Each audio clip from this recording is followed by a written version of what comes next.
Hey everyone, thanks so much for joining me for this very first ever lesson that I've done this way, I guess. I've taught classes before, but on tarot cards. So this is going to be just a really brief introduction to the major arcana, starting with the Fool. Now, before we get started, I do want to tell you, if you want to be keeping notes, this is my tarot notebook, and as you can see, it's well loved. I have a little tab for all of the suits and the major arcana, which is where we're starting. So this reads major arcana on the side, and then I just have information on that card, stuff that I read about in books, things that I feel when I look at this card, stories that resonate with me about this card particularly.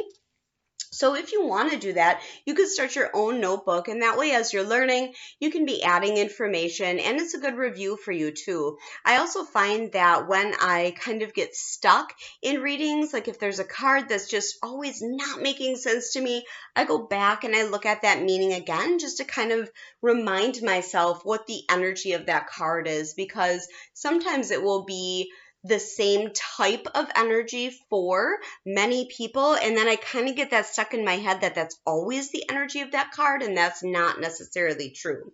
So let's start with the Fool. So the cards have mostly two differing variation energies for when they're upright or reversed. So we're going to start with the upright or right side up energy. So just by looking at this card, you can tell this is a card full of adventure, right? This is exploring, this is curiosity, this is newness, this is taking a risk. Look at how his body is facing outward, right? He's wide open.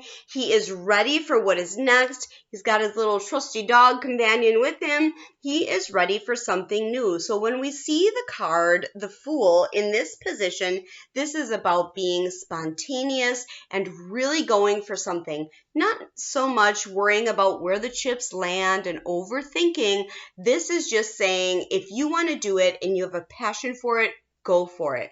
When we see this card reversed, what's the opposite of that, right?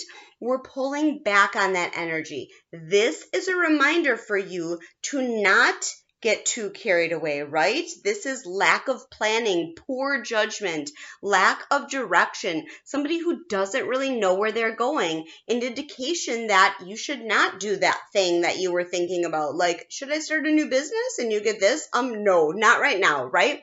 So that's the other important thing about the cards. The energy is always just right now.